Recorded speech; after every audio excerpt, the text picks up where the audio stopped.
right. We got people coming in. No form today. No multiple Jameses. Takes us 3 swings, but I think we're doing pretty well today. I can see people's names. Patrick with the phenomenal lighting setup. My goodness, man. Boom, look at that Going halo. off You're the glowing. tool or the toys. Fantastic. There's no light behind me. That's just my glow. Hi guys. Hey, Navneesh. Good to see you. Hey, I'm following you with the cap, Logan. Yeah. There's my stack over here. It's which Broncos hat of the day do we want? Oh, lol. Nah, I've had a I haircut, come so prepared. just putting it on. Hi, Dan. Hey, hey. All right. Well, I'm going to keep an eye on folks rolling in, and if you have questions that that we are not covering, that you want us to drop them in the chat as we're going. The first thing we're going to be talking about is one that we get a question on a lot, and our producers here at Sweetfish were talking about on Slack. There was a good bit of back and forth. We may have one of them join in. I think Rob is on the call. Yeah. Rob's on the call, has some thoughts on this. Rob, I'm also going to tap you on solo episodes as a question for today as well. Dan, do you want to start with some of your thoughts on how long should my podcast episode be? How long should the podcast episode be? Man, I keep hearing this question. I've heard this question from like when I first joined Sweetfish, and it still seems like every other week I get this question. But we have to stand firm on our belief after doing a lot of these that a podcast episode should be as long as it should be. I literally recorded 3 episodes this morning, 2 interviews, 2 different types of interviews, and 1 solo episode. The solo episode was 6 minutes long, just 6 minutes, and it was good. And that's as long as that sucker needed to be. I had one go over an hour. It was a really good interview. We hit a lot of topics and unpacked a lot of really insightful things and had a great chat. Can't wait to let that episode go. And one was about 40 minutes. All 3 are fantastic, and they're only as long as they needed to be. And I think it's when people ask this question, they're kind of asking the wrong questions. Kind of like, what time of day should I send my email? Like, it doesn't really matter. Like, send it out. The one thing I would say when it comes to how long it should be, you can use length as a positioning play for your podcast. If a lot of people in your industry are doing long, you might want to try short, but it's not because long is wrong. It's because short just is different. It stands out. You might be the nugget of the day kind of guy or girl, if everyone's going short, you might want to do 2 hours. That might be really interesting. I mean, Joe Rogan's like notorious for having really, really long interviews, and that's what's helped him stand out. I've listened to interviews. I've listened to shows as short as 5 minutes, even 3 minutes sometimes, as long as 6 hours episodes. Dan Carlin, Hardcore History. Check it out. It's fantastic. But there's really not a right length. Podcasting is very flexible when it comes to length.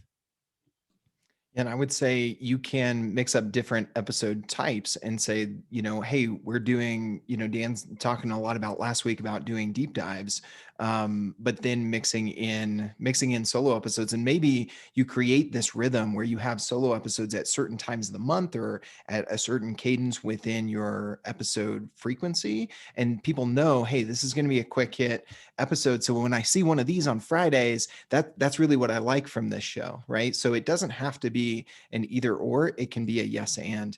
The other thing that you can do super tactically, there's a little bit of a hindrance right now because with Apple rolling out a lot of new stuff, they broke some old stuff.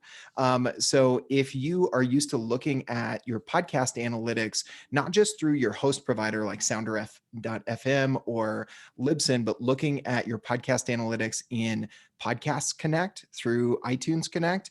There's several different layers to it, but you can actually see your episodes and see the playthrough rate. So similar to your YouTube channel, looking at the analytics of not just how many views, but are people lasting 2 minutes, 5 minutes, 20 minutes into a YouTube video, you can do the same looking at your podcasts episodes in Podcast Connect. We've had some trouble accessing that for some of our shows and customer shows right now, but when that is up and working, that is a good place to go to see, hey, are my long episodes, are they keeping people as long? Are they being downloaded as much? And then use that as an indicator of what's working with your content and with your audience.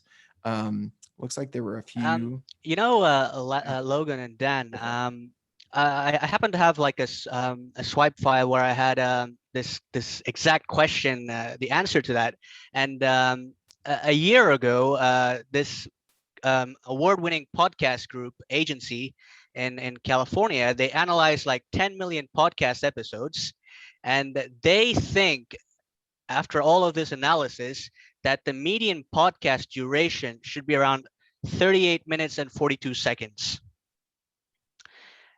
And they've even got like an average length by category. I mean, it's like tons of categories. I can share that with you guys on the comment if you want. Yeah, I was going to say, if you've got a link to that, that would be interesting research to check out if you want to drop it in the chat, Avnish. Yep. Sure. I have seen research done by Pacific Content that I like their data. He said he analyzed 10 million podcast episodes to find the average, though he specifically says he won't tell you how long yours should be because they're of the same opinion as we are. Like it's going to be as long as it needs to be, but there are averages. Oh, you posted the same one. Yeah, Pacific I Content posted it. guys. Yeah. You were looking at the same research. Yep. Yeah. That's the one I usually refer back to. I trust their data.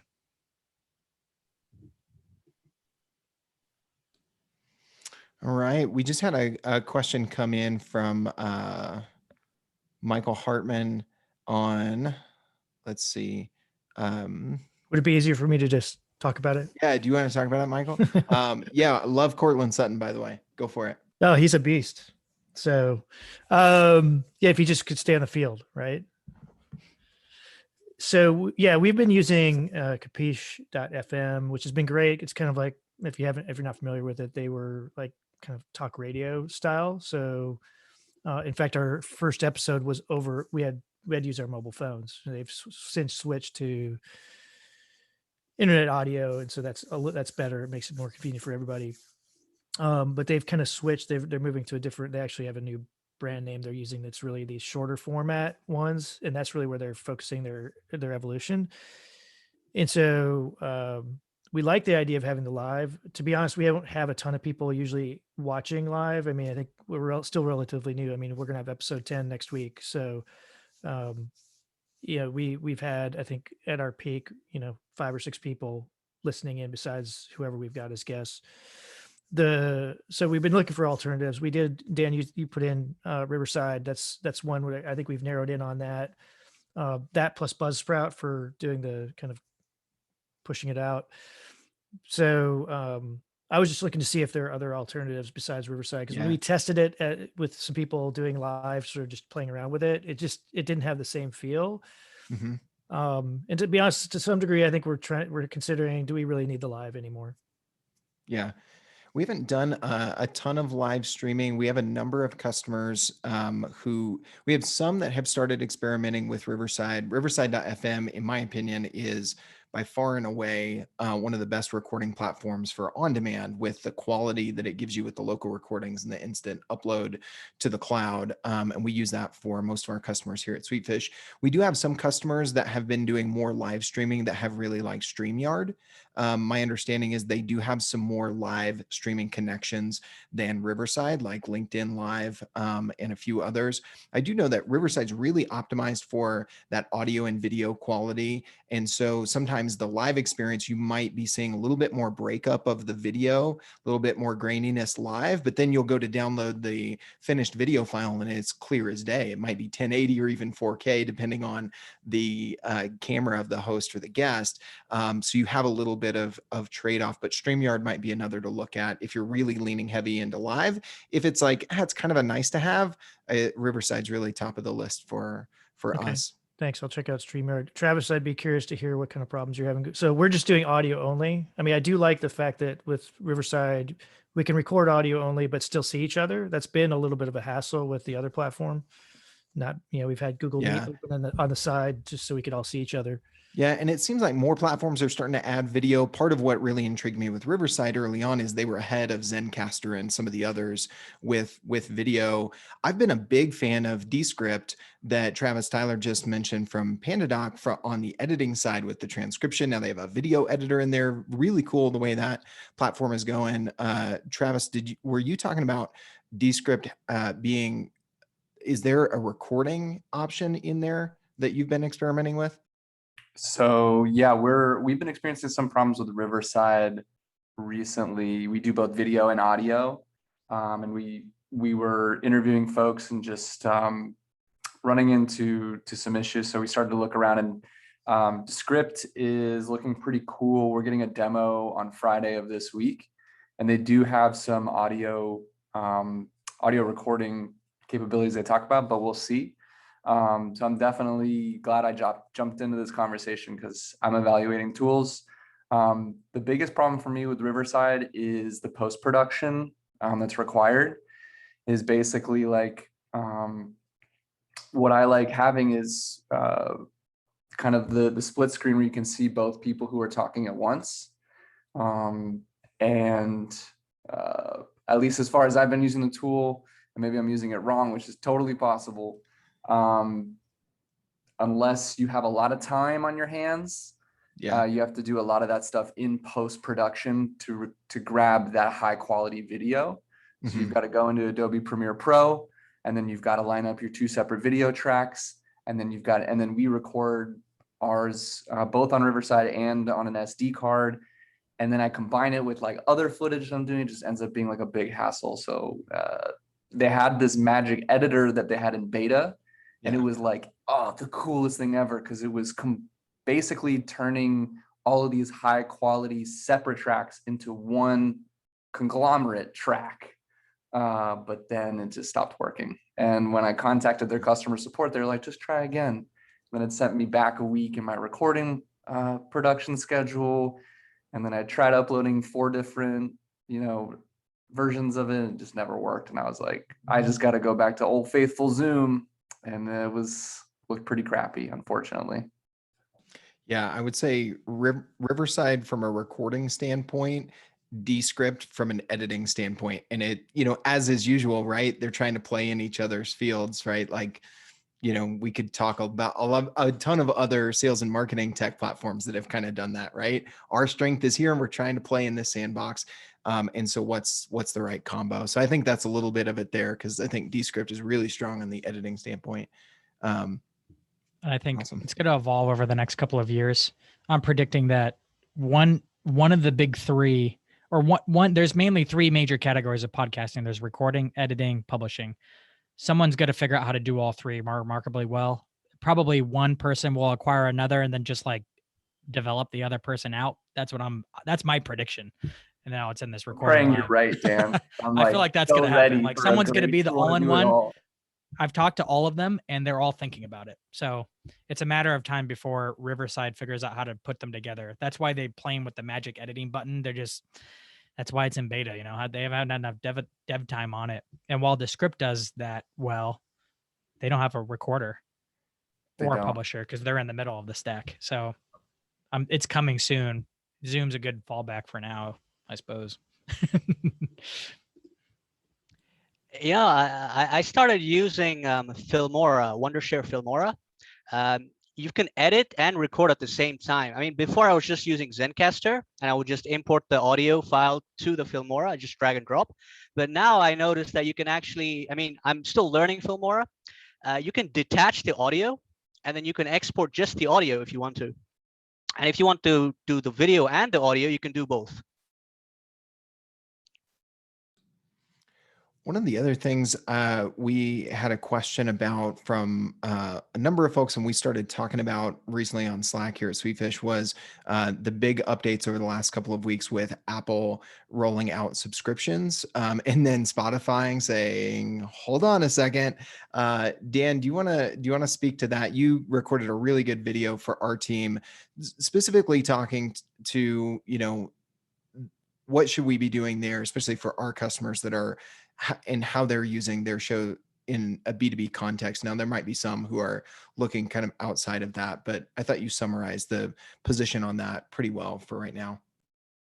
The position on advertising? No, with Apple subscriptions and Spotify subscriptions, having a paid version of your podcast. For B2B brands, I can see very little reason for having a paid subscription at this moment for the way most of us are doing B2B brands. If you're doing a content marketing play it doesn't quite make sense to charge for what you're trying to get people to consume, right? We're all creating this content to maximize consumption, and we know how to monetize the heck out of it on the back end with whatever we're selling, right? SaaS or services or some kind of product, right? In fact, I always feel bad for the people who depend solely on subscribers for like revenue, because it's just not nearly as profitable as having open content and then monetizing it elsewhere. It's just you're trading like something small for something you could be doing much bigger if you just get more people consuming it. And that, honestly, I feel like we have a massive advantage over others who are holding back their best content. If we lead with our best content, like, they're not going to be able to get many subscribers because we're putting out the best content possible. At least that's how I feel like with B2B growth. I'm like, I'm not going to gate any of that, especially behind a paid wall, let alone.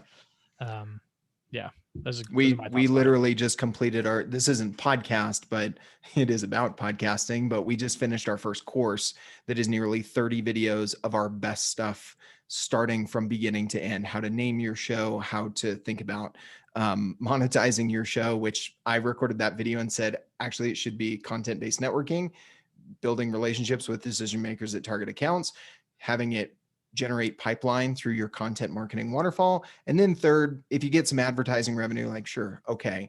But a lot of people kind of flip those. But long story short, I think we could legitimately charge probably $900 for that course with everything that's in it. It's now free because Dan's not just saying that. Our marketing team is actually following what he's saying there. So. Yeah, we built it to charge for it. Now we're like, what if we just released it out there for free and crushed all the other B2B? That was a fun conversation when we were making that decision. Like, we'll just crush them all, free, boom. Anyway, that's how we're going after it. Yeah. So we got a question from Raj. Which are the most popular secondary pieces of content or micro content that you can create out of your podcast? What types? Blogs, quote graphics, transcripts, those sorts of things. We talked a lot about transcripts a week or two ago, so I won't go too much into that. But the number one performing asset across all of our shows and a lot of our customer shows, which is nearing 100 at this point, are micro video clips. So quick hit 20-second to 2-minute clips. Make sure that they are optimized for the channels that you're pushing them out on, which is usually social, LinkedIn, or whatever the case may be. Build a frame around it. Make sure that there are subtitles. I put out a poll on LinkedIn the other day that said, how do you watch video on LinkedIn? Sound off with subtitles, sound on, or I don't watch video. Now, there was like 20% that said I don't really watch video on LinkedIn, but it was probably 2/3 of the remainder, the top two responses, right, that said they do watch video on LinkedIn. It was over 2/3 that said I watch with audio off with subtitles and read the subtitles. So if you're doing video clips, what we call micro videos here at Sweetfish, make sure that they're short, they're punchy, they have subtitles. I'd make sure that the font size on the subtitles and the headline of the video, if you're kind of doing the standard format, right, video in between, bar across the top with the headline for the video and bar across the bottom with space for the subtitles, make sure that font size is nice and big. So that's our number one recommendation. Dan, anything else on that, on micro content, or anybody on our team as you're helping our customers produce some of those and hearing from how they're working? I think from like an ABM perspective too, if you're trying to build a relationship with that guest, micro videos work better because it just packs a bigger punch when they see their face talking and you're promoting it on your LinkedIn and like showcasing them and it's their face in front of the microphone. It just feels good.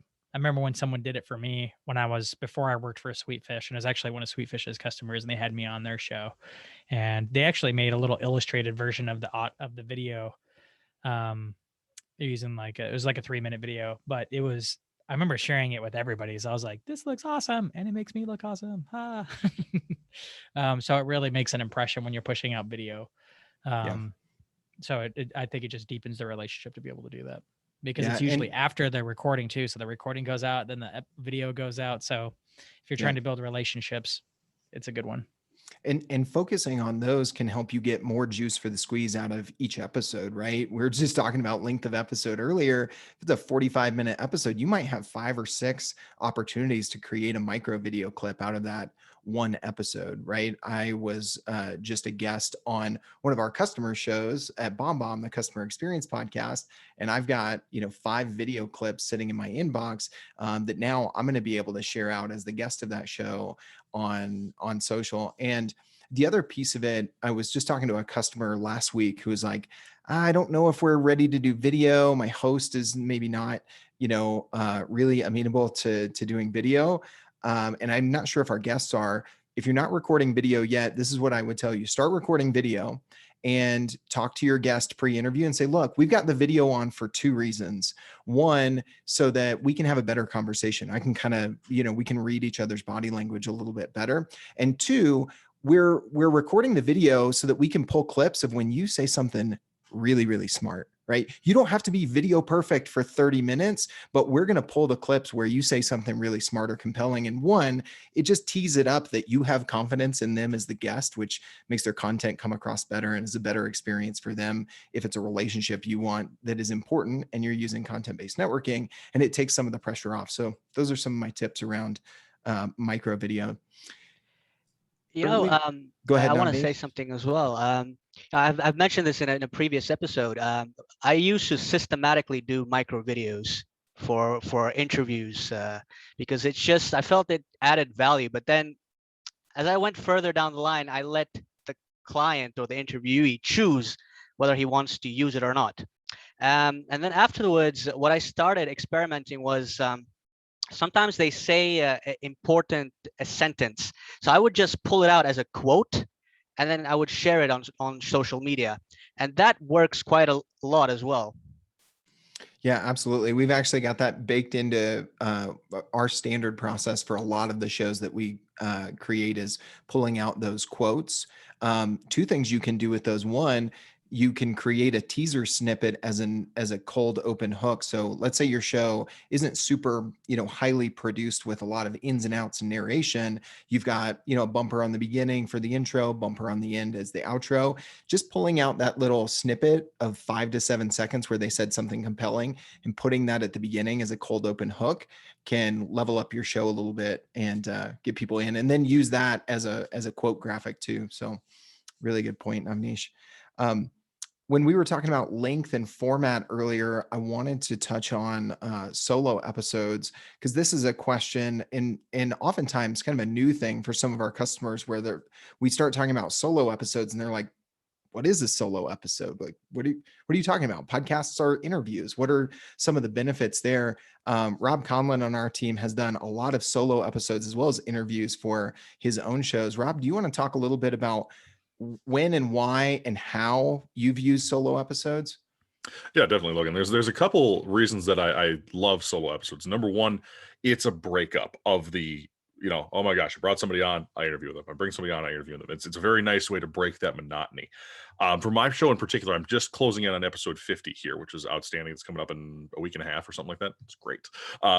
As a one-man show, it's pretty cool. Again, not supported by Sweetfish or anything like that, which is pretty awesome. But I did a bunch of solo episodes, and they are almost a godsend sometimes, because they not only break that monotony of me, interviewer, but they also let you kind of open yourself up to your audience a bit more. There's something out there called a parasocial relationship. And a parasocial relationship occurs when you have a person who is in I'm going to call it a celebrity position here, if you will. And as a host, you sort of are a tiny micro celebrity in this case. The people who listen to your show form a bond with you, whether they really kind of want to or not. By liking you and by liking your content, they begin to invest in you emotionally.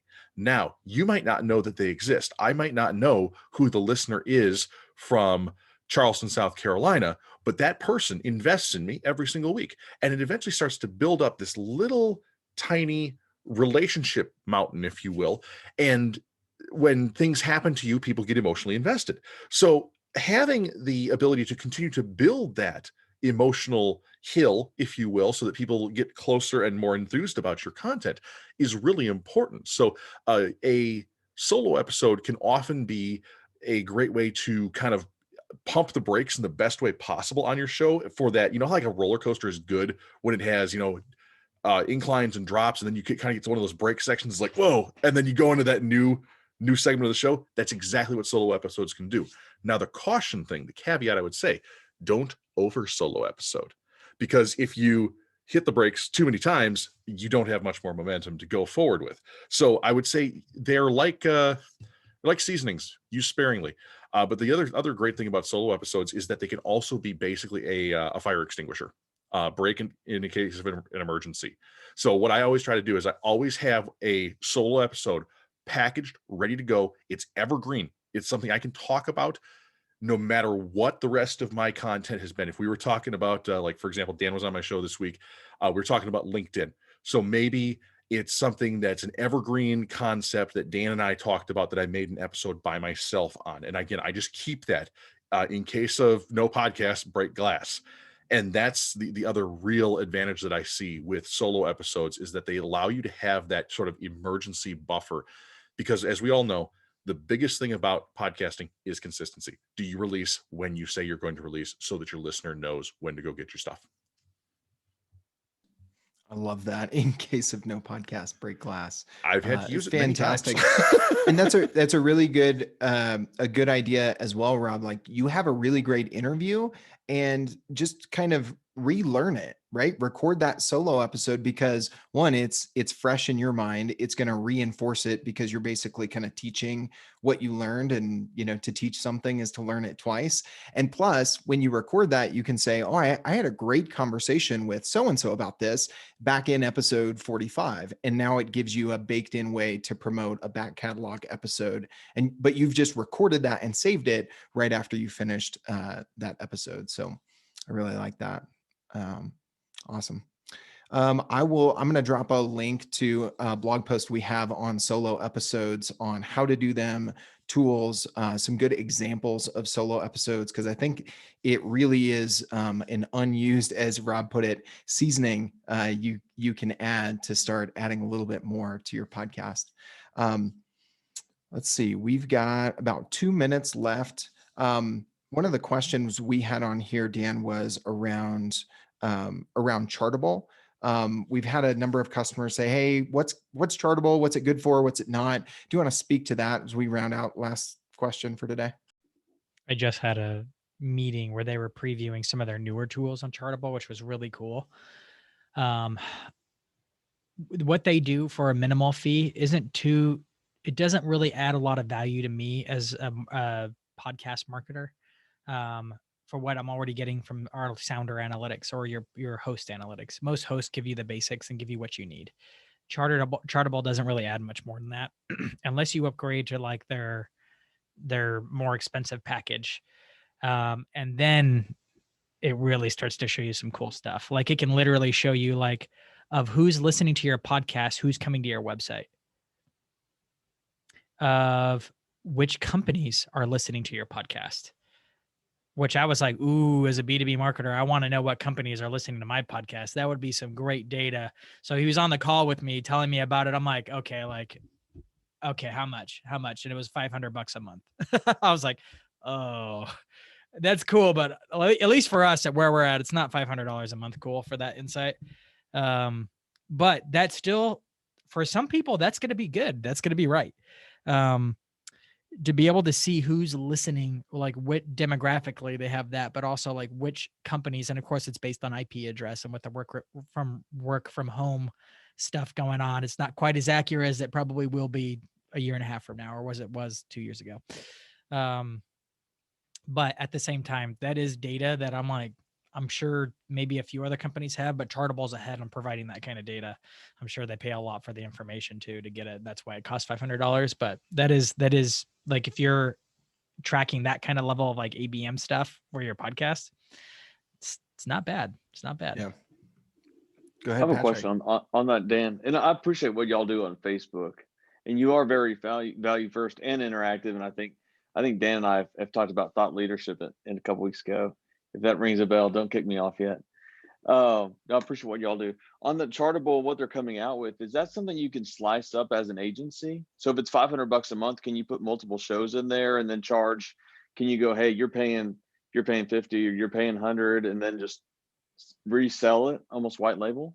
Gosh, I literally asked them that same question because I'm like, I've kind of been like the wheel and deal guy in Sweetfish. Like I go to vendors and I'm like, hey, we can make this work for you, make it work for us. Like we got lots of customers. Can we break it down per customer? Like I tried, and they're even still like testing this. So they were talking to me, just trying to get market research for themselves, trying to figure out how they can make it work. I have a feeling that the cost for them, like they're trying to figure out how to make it work for themselves and make it profitable. Cause I think for all these data sources they're pulling from and then pulling into their own data sources, it's probably fairly expensive. At least that's how he made it sound. I don't know how like accurate that is, but I probably doesn't have a reason to like lie to me about it. But I did try that, and I was like, look, I'd have to like be in the range of at least even have a conversation, at least like $100 a customer if we were going to like bake it into our service costs. But even at the prices we charge per month for most customers, I'm like, I can't eat a $500 per customer cost. It would just like destroy us, So he's like, well, I'm going to be talking to more people and I might circle back. And that's kind of like where we ended that conversation. I hope we can talk again if they can figure out how to bring down the cost. I know the B2B, what companies are listening to is the most expensive cost of the data they're pulling in. It's also the most useful though, right? Yeah, I know. That's what I tell him. Like, hey, like how much would it cost if that was the only data I had, is who's listening? He's like, oh, well, that's the most expensive part. So I'm like, I get it. You got to make sure you cover your costs. So no harm, no foul there. If you find a way to split it, hit me up. I will be a thought leader. They still have to pay for it per podcast, right? Okay. And maybe they're paying a lump sum, and maybe they have better margins than I think, but I don't know. It'd be interesting to ping them in a month from now and try again and see like if we can make something work out, because I think it would make I know all of our customers would love it. I would love it. I mean, it's funny because I'm like, I feel like I have a service that I pay for that tells us what companies are like on our website. Like, why is it so expensive to do it on our podcast? But maybe they're getting better data sources. I don't know. Yeah. Well, I also probably positioned in their head that this was an enterprise level thing, which means enterprise level prices. I think the good news for everybody here and everybody who already has a podcast, between this and what we talked about earlier in the recording, editing, and hosting, what's going on with those tech platforms and what's likely coming and what's coming here. Everyone who's ahead of the game and hasn't been saying, well, we're not doing a podcast because we can't track attribution to everything completely. Once that is unlocked and we can see that attribution more, everybody who was in the game earlier is going to be far ahead, right? And so that's the encouraging thing for everybody here, anybody listening who already has a podcast. I wish people would stop saying they can't track attribution. You can literally just talk to your customers. They will tell you. That's like, I know, that's how we do it. It's literally better than the attribution software, because they'll tell you the full story. The attribution software is marketers like we are, like they actually remember everything. That's the space I'm in, and nobody in the C-suite or board or even sales in your company believes in what your attribution modeling says anyway. That's such a great point, Michael. Well, everybody, thanks for hanging on. Thanks for running over with us. I had a question. Go ahead, Patrick. Well, we're looking at making the switch to video, hence the investment in this. Pretty sweet setup. This is new. Jealous. Thank you. Yeah. So we invest a bit in production right now, just on the audio side, and we're looking at video and recording video, and this has been really helpful. And I've tested Riverside in the past. I've looked at Zencaster, Welder, Riverside, and I found in the past that it was early on there were issues with reliability. So those that are using Riverside now, is reliability an issue? And I'm recording a 2-hour show. So I can talk to you a little bit about it. For me, I record out of an apartment where I borrow somebody's internet, and I wouldn't recommend that. Okay. Um, I'm hardwired in with Ethernet, and I've literally never had a problem. We've had customers that have had issues, Travis and the PandaDoc team included. Oftentimes one issue you got to let people know it's only supported in Chrome. And that's a bit of a gotcha. You would think that that's not really, but it has been for some people because it's not officially supported in Firefox or Edge or Safari. But usually Wi-Fi speeds, and especially because most people know and invest in their download speed, but they're not real conscious of what's my upload speed. And that can cause some issues because the magic of Riverside is local recordings immediately uploaded to the cloud. So you get the convenience and you get the quality, but you got to have the internet speeds to support that, because that can definitely be an issue. Yeah, the other thing I was gonna just say too that we've run into is just letting your guests know that what they see in front of them is not what the final production will look like. Because they'll be like, man, I look like shit, and you're like, yeah, don't worry about that. And they're like, what do you mean don't worry about that? And so I have to explain to them the native local recording gets uploaded afterwards. So yeah, usually I have to spend a couple minutes explaining how Riverside works. And it's a really cool concept in theory, like super, super duper cool. But until I can get a better internet connection, like my co-host and I just decided to record them from our individual homes instead of what we were doing, which is like together in a room. And yeah, I would definitely let your guests know that if for whatever reason, like their internet cuts out or our video cuts out, like don't sweat it. We'll pick up where we left off. And all of this gets recorded natively. The final thing won't have any of these issues, I promise you. And they're like, okay, cool. Yeah. Patrick, do you guys, or I mean, Travis, sorry, now Patrick's in my head. But Travis, do you guys have an enterprise account with Zoom? Do you know? I believe we do. Yes. I would bet based on y'all's organization, you might. One thing that Joe at Gorilla 76 told me is part of, if you're on an enterprise level plan with Zoom, you can get HD video, but you have to call your rep and say like, we want this turned on, because they don't just turn that on by default. So you may be able to get better video quality with Zoom if you make that call. So an idea to try. Definitely. Yeah. Good recommendation. I heard they did have some high fidelity audio as well. So I'll have to check that out.